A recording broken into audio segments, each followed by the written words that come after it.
KPBS On Demand is supported by UC San Diego's Art Power, presenting cellist Joshua Roman, performing from his album Immunity, alongside music by J.S. Bach and more, Sunday, June 22nd at UC San Diego's Epstein Family Amphitheater. Reserve your tickets at artpower.ucsd.edu. It's on to November for San Diego and the rest of California. With the primary behind us, the field for the general election is taking shape. We're looking ahead to what's at stake and if voters will be motivated to show up in November. I'm Matt Hoffman, and this is KPBS Roundtable.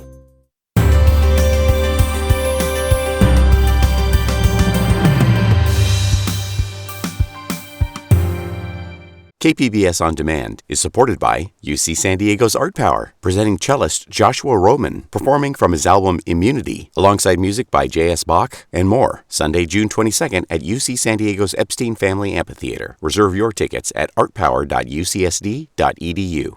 Thank you for joining us this week on KPBS Roundtable. Elections are a very busy time for local newsrooms, and that's true for our guests. Gustavo Solis, he's an investigative reporter covering the border for KPBS, and this week he's focusing on contests in the South Bay. Jesse Marks, he's an associate editor for Voice of San Diego, keeping an eye on the race for sheriff and voter turnout. And Michael Smullins is here. His latest column for the San Diego Union-Tribune is a comprehensive look at all the election results. Let's start with some of the more high-profile races here. Chula Vista Mayor, it turned out to be a battle for second place. Half a dozen candidates were running, and Republican John McCann, he's advancing to the runoff, but it's still a close call for second. Gustavo, can you break down this race that's still too close to call? Well, I think just looking at the latest updates from the Register of Voters, it's becoming easier to call, I think, at least in my opinion. Amar Campanajjar is up by around 600 votes, which sounds like a little, but in this low voter turnout race, that's enough for 2 percentage points ahead of Jill Galvez, who's a current council member over there. It's an interesting race. I mean, Jill Galvez could have just run for re-election in Council District number 2 and could have probably just walked really easily, but she chose to run for mayor and is now on the outside looking in. And we know that in November, Gustavo, there will not be multiple Democrats on the ballot. How could that change this race? Well, I think it changes it a lot, right? It changes the entire dynamics of the race. And Amar Campanajjar will be the first to tell you that it's in his favor. I mean, I guess we should say that the disclosure, right? These local elections are nonpartisan, but wink, wink, nod, nod, everybody kind of knows everybody's political affiliation. In Chula Vista's case, it was John McCain, a Republican, going up against Amar Campanajjar, Jill Galvez, Annette Encarnacion, Rudy Ramirez, all Democrats. And if you count up their collective votes, they have way more than John McCain. So he feels pretty confident. I imagine Jill Galvez, if she somehow turns it around, would feel very confident. But it's probably the same dynamic that you see in other races, like the D2 race with Jen Campbell and Linda Lucas. I don't know, like Jesse, Michael, you probably see how like that dynamic changes when it's just general versus a primary, right? I agree with you that, technically they're nonpartisan, but party affiliation does matter. What really will matter, I mean, Chula Vista is the second largest city in the county, and do the parties get involved? Does the Democratic Party get involved, whether, regardless of who is there, as they do in other races? And that could make a big difference, the sort of outside spending or independent spending. One of the questions I have, Gustavo, is Amar Campanajjar has been around and really raised his profile largely by running for Congress against Darrell Issa. Now, during that race, he really went out of his way to identify as, East County roots, cigar smoking, whiskey drinking.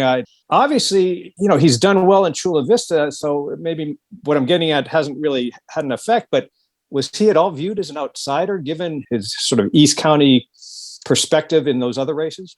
I mean, I think the other candidates did try to paint him as an outsider. We talked to John McCain, Rudy Ramirez. They'll say like, well, I'm from Chula Vista. I've been here for a while. And it is hard to separate East County Amar versus South Bay Amar, right? We spent 8 years, like you said, drinking whiskey, doing Facebook Live with Defend East County, trying to be a moderate Democrat, speaking out against Nancy Pelosi, saying he doesn't support legal or illegal abortion, and just do a bit of a 180 with, now I'm a South Bay guy, I'm Latino, I grew up in Eastlake. Maybe the fact that it's a local race kind of helps him out in that regard because he doesn't really have to go with national issues. He can just talk about the budget and police and public spending.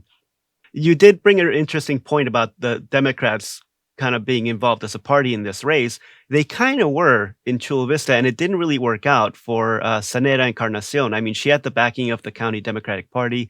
She had everyone's endorsement. Nora Vargas, Georgette Gomez, I think Shirley Weber, the mayor of Chula Vista, the mayor of Imperial Beach. Basically, every Democrat in San Diego endorsed her, and that seemed to go nowhere. I mean, she's fourth right now. And there's also another contest that's getting a lot of attention, and it's a county-wide one, has county-wide implications, and that's the race for San Diego County Sheriff. Kelly Martinez, she's heading for a runoff with John Hemmerling. And Jesse, how did we get here, and what's next now that we know who's going to November? Yeah, so I think the first thing you have to take into consideration is that the sheriff's office for at least 50 years, which is as far back as the records go, it's been dominated by Republicans. So the sheriff's office has been a deeply conservative one. Those races were rarely competitive. Occasionally, an incumbent would run unopposed. Just to put it into perspective, I think only, if my memory serves me, only 4 people have actually held that seat since 1970. And at times, the sheriffs would try to handpick their own successor, which is what Bill Gore, who just retired a couple of months ago, essentially tried to do with Kelly Martinez. She's the undersheriff. She had been a lifelong Republican until 2020. She changed her party affiliation to Democrat, which raised a few eyebrows. I think progressives were a little suspicious of that, whether or not her transformation was really an ideological one or whether it was purely a transactional one, a kind of just reading of which way the wind was blowing. So you had an interesting dynamic here with most mainstream establishment, high-profile Democrats supporting Kelly Martinez, and then the party itself, thanks to its progressive base, backing Dave Myers. Myers was in third place by about 10,000 votes the last time I checked, so he's probably not going to make it through. Martinez is the front runner, but she's got an interesting kind of balancing act going forward here because she was part of Gore's administration for a time, and so she's been trying to pivot, position herself as a kind of almost reformer within the department, but doesn't want to be too critical of Gore. So she's going to be interesting to watch over the next couple of months and how she sort of threads that needle. And she's saying, look, we're going to do reforms within the prisons, the jail system. We're going to make changes to it. But at the same time, she also had the support of the San Diego County gun owners, which probably convinced a few Republicans to come on board. So I think Martinez is actually going to be one of the really interesting candidates to watch over the next few months. And Michael, go ahead. Jesse's right on in everything he said there. And Martinez has sort of struck a little bit of the middle ground between John Hemmerling and Dave Myers. Myers, a 30-year veteran of the department, a former commander, but he sort of billed himself as the reform candidate. I don't know how much his reforms were that much more different than what Kelly Martinez is doing, but I think that in a way, in this day and age, sort of signals to some people they're not as much into law and order. And I think we've got a bit of a law and order trend coming up a bit, which frankly may help Martinez with her experience being a knowledgeable and insider of the department, yet talking about somewhat modest change. And there's also one county supervisor race that could end up focusing on the local response to COVID. Nathan Fletcher, he finished on top in the primary as he's seeking another term.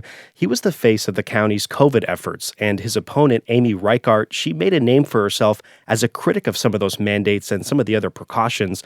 Michael, I'm curious, how do you see this race developing heading into November? Well, I think it's over now. I mean, it was over before the primary. Anything can happen. We always have to throw in that caveat. But the last I looked, Nathan Fletcher had, I think, 62%, and Reinhardt wasn't even at 30%. Like you say, they were sort of the respective faces of the two sides of the COVID argument. And, despite all the attention that the people that were critical of the restrictions, the masks, the close down, and so forth, the vast majority of the public we've seen in poll after poll, certainly statewide, supported that approach largely. Not that everybody was happy about it. And Nathan Fletcher was the focus of that. That's really all that Reinhardt is known for. So I think despite all the attention, that's a minority. And I think this vote sort of showed that out. Now, having said that, I don't think she's responsible for all the chaos at the supervisor meetings that we all reported on that revolved around this issue. But because she's the face of the sort of COVID skeptic in terms of the response from the county, I think that probably hurt her to a degree. But Nathan Fletcher is one of the most powerful politicians in the region right now. I think he cruises pretty easily to a re-election. And Jesse, you have something to add here? Yeah, I think that's true, Michael. I'm also curious what you think about where she fits more broadly into the Republican Party, because as an institution, it's been in decline for a few years now. Democrats maintain a majority on the city council as well as the county. And so it seems like their institutional power has waned, and somebody like her strikes me as operating kind of partly outside of the party structure, partly inside of it. And you're seeing this kind of grassroots activism, whether you agree with the anti-vax stuff and anti-max stuff is sort of secondary. But I think it is important to note that there is a kind of vacuum that has been opened up within Republican politics. And so do you think you'll see more types of candidates like Amy in the future? Oh, I think possibly. And, as far as her future, regardless of what happens and if she loses badly in November, it sort of depends on what she decides to do. Does she want to continue as a, political figure and an activist? Obviously, that you would have to move on from the COVID aspect, but we've seen, as you said, that sort of activism, very conservative, sometimes borderline or over into conspiracy. But I think she has tried to, at least, walk a fine line on that. She presents herself as a pretty good public figure in how she addresses things, her sort of adamant aspect of how she pushes things, and she can rally a crowd. Does that transfer beyond the COVID aspect, I think? But like you say, the Republican Party can use a shot of some, enthusiasm, perhaps like that, regardless of what you think of where she's coming from.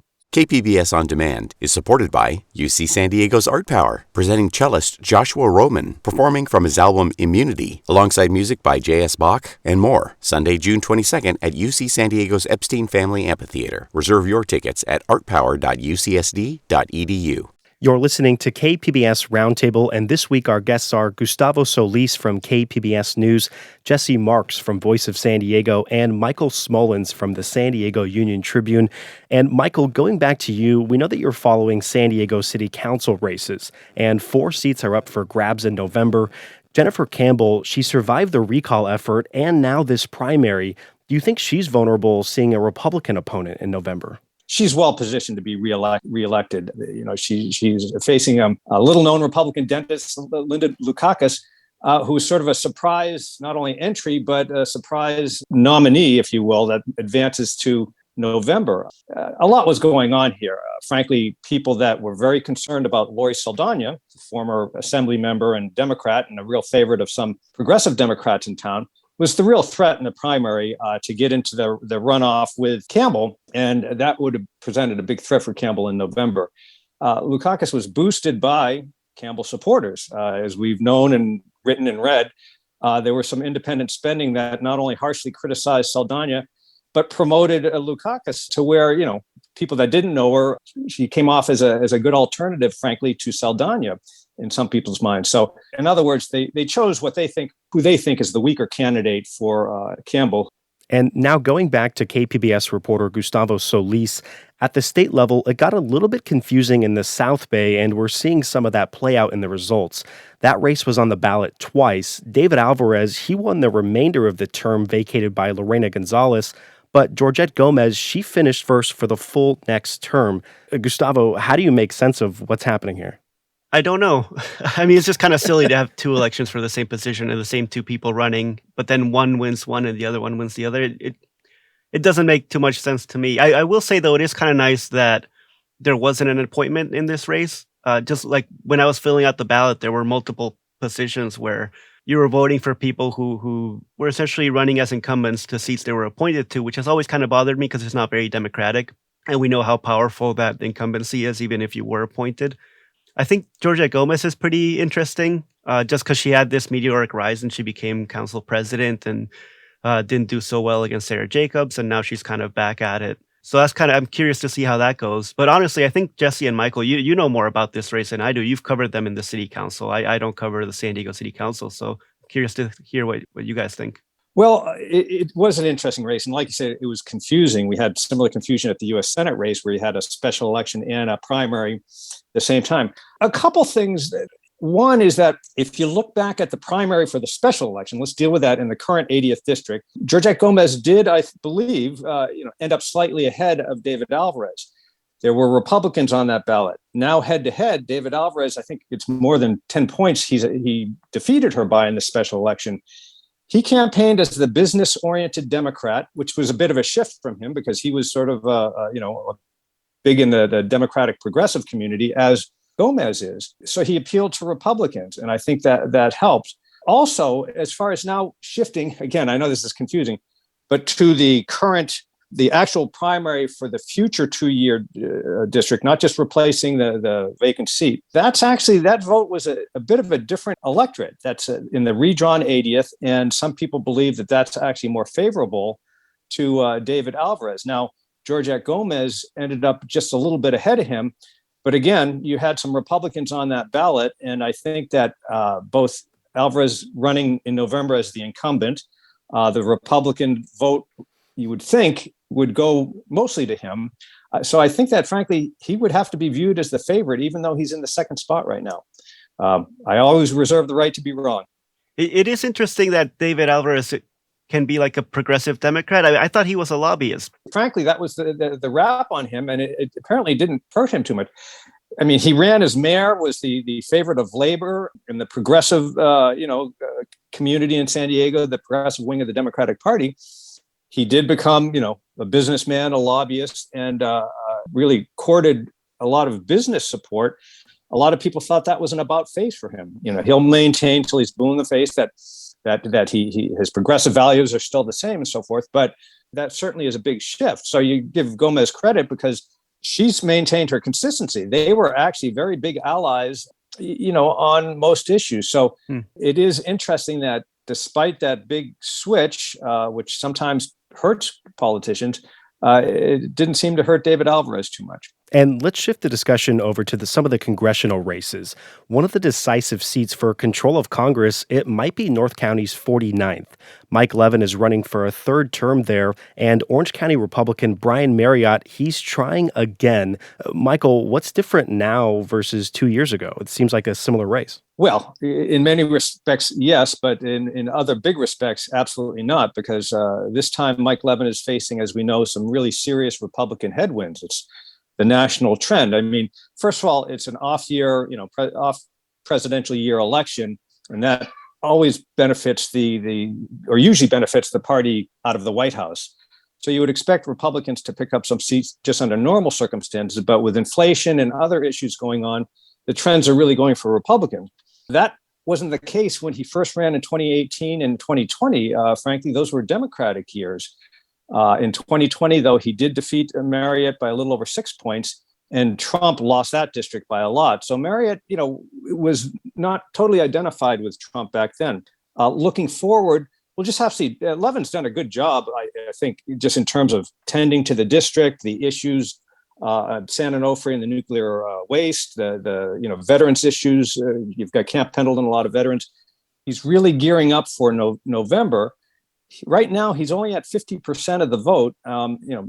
Marriott's far in second place, but if you add up the other Republicans on the ballot, that's going to make it a close race. So it's going to be close. Maybe Levin holds on, but a lot of it may be really because of the national trend as much as anything. And Jesse, go ahead. I think that's right, Michael. I was looking at the results, and most of the incumbents around San Diego County got about 60% of the vote. Scott Peters had 53 as well, but there was also a Democrat who tried to primary him, so he effectively has around 60% of the Democratic vote. So Levin's district, I think, is the one to watch. And to your point, it's worth remembering and taking into consideration that it was represented by Republicans, albeit in a different form with a slightly different boundary up until a few years ago. So I do think that one is still the sensitive one at the moment. And I think that more broadly speaking, Republicans are going to have the advantage going into the election, and Democrats are going to have to make a case that they care about the cost of living, that they care about the concerns of ordinary people, and especially with the potential recession looming, that's going to be difficult. And more importantly, I should say, Democrats have been in power in the federal government now for a couple of years, and frankly, they don't have a lot to show for themselves. I mean, they made quite a lot of promises about student debt, about stimulus, about infrastructure, and they didn't really deliver, and their excuse is always that the Republicans stood in their way, or it was Joe Manchin, it was Kristen Sinema. So they like to portray themselves as being these kind of victims of the political process. And I think you're playing with fire when you make that argument, because if you're just going to go around and say, well, the other guy stopped me, or the more conservative members of my own party blocked me, then it begs the question, why should anyone vote for you? And I think guys like Levin are going to have to make that argument effectively to people. Why should we keep you in power? And I think we have to address the elephant in the room here, voter turnout. Here's what San Diego County's Registrar of Voters, Cynthia Paz, had to say earlier this week. The one thing I can say that surprised me is rolling off of that recall election, I would have thought a higher turnout. We saw 60% in the recall.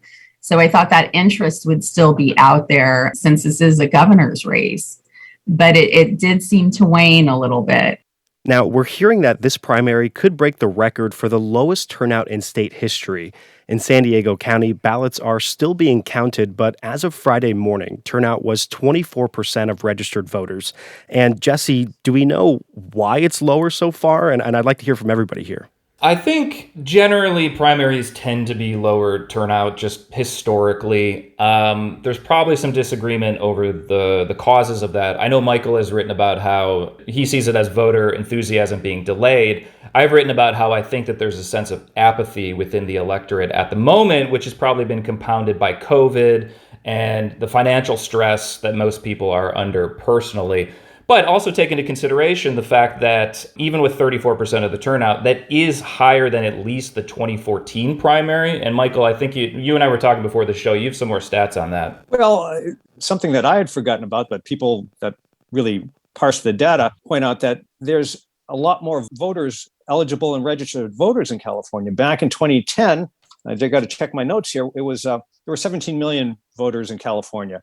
Now there's 22 million. So you could literally have the raw number of votes being more than a previous year, but the voter turnout being less because you've got more people registered. But we're getting into the weeds a bit here. I think November will be very interesting. It is an off-year election, so you don't usually get the turnout as in a presidential election. And California makes it as easy as any state to vote. But the reality was this just wasn't a very interesting election. We're talking about some very siloed, interesting local elections, and I think that was the case all across the state. But there was nothing at the top of the ticket. The registrar rightly pointed out there's a lot of interest in the recall. Well, heck, there was one race, and it was very interesting. Gavin Newsom did not have any competition to speak of. U.S. Senator Alex Padilla did not have any competition. So once you get past that, also the fact that we don't have ballot initiatives in the primary anymore, there's not that sort of statewide unifying interest level, and it sort of falls on a lot of local elections, which I think were intense. But that affects the turnout. But we'll see. We'll see in November. And Gustavo, what are you hearing? Just looking at the numbers, I got Chula Vista, the one I covered the most, right? Right now, Amar Campanajjar has a little less than 7,000 votes, and he's moving on to the general election. Like less than 7,000 votes. There are 300,000 people in Chula Vista. And obviously, that's the whole population. Not everyone's old enough or registered or a naturalized citizen, and they can't vote. But the fact that, like 2 or 3% of Chula Vista is all you need to move on to a general is kind of wild. I mean, there are apartment complexes in Chula Vista with more than 7,000 people. Like, I don't know what that says about San Diego or just our democracy when so few people are participating. In a way, it kind of helps the candidates because they have to do less work. They don't have to get as many votes as they would if more people voted. I don't have anything other than just kind of questions and observations, but to me that's kind of like a sad head scratcher. And I think that's a perfect segue into the next and final question. And we'll start with Jesse here. How can candidates motivate voters to head to the polls in November? Yeah, that's a great question. And I think Gustavo just made a really interesting point, which is that when turnout is low and people aren't enthusiastic or they're apathetic about the process, there's a compounding effect there because the political campaigns themselves will only target people who've already voted. So you create a little bubble. You only go to the doors where people consistently vote because you want to maximize the dollars that you have. And so over time, that's a really challenging problem. And I went out a couple of months ago and I spoke to folks on the ground who try to get out the vote. I spoke to a lot of non-voters themselves. And what I was typically hearing from people was that politicians come and go, but their lives don't seem to materially benefit over time. So the incentive for them to get enthusiastic, to learn more about politicians is less. And a lot of those communities tend to be low income. They're less educated. They're less likely to own a home. And so I think maybe it begins with just admitting that punting every single major issue to the marketplace to just figure out hasn't worked well for Americans for the last couple of decades. And so there is a real sense of apathy that comes from that. And Michael, you have the final word here. How can voters get motivated for November? Well, I'd sort of go back to my previous answer. I think, is the election interesting? And I think touching on something that Jesse did, that are the issues going to be out there that really, motivate people and mean something to them? We will have to see. Obviously, economic issues drive a lot, and Republicans, are that's working in their favor in a negative way with concerns about the economy and inflation. We'll have to see. Does the January 6th committee hearings bring that back to light, and does that scare and motivate some people on both sides, perhaps? The Roe v. Wade decision on overturning that coming down from the Supreme Court, some people seem to think that will boost Democrats. And of course, we'll just have to see, will there still be the outrage and concern on gun violence as there is right now? Those things can all have a factor in the election and mean something to people, but I think there is a lot of disconnect, as Jesse said, to people's, everyday lives, that it just, they don't see things changing or, worse, improving with their vote in a lot of cases. I always do the wait and see thing, but we will definitely see more turnout and more enthusiasm in November by the nature of it being a November election. Will it be good and good enough, for a democracy? We'll just have to see. Well, I want to thank you all for this week's discussion. There's definitely more to come in the weeks and months ahead. Once again, our guests have been Gustavo Solis from KPBS News, Jesse Marks from Voice of San Diego, and Michael Smolens from the San Diego Union Tribune. You can listen to the KPBS Roundtable podcast anytime at kpbs.org. I'm Matt Hoffman. Thanks so much for joining us. We'll be back with you next week on Roundtable. KPBS On Demand is supported by UC San Diego's Art Power, presenting cellist Joshua Roman, performing from his album Immunity, alongside music by J.S. Bach and more. Sunday, June 22nd at UC San Diego's Epstein Family Amphitheater. Reserve your tickets at artpower.ucsd.edu.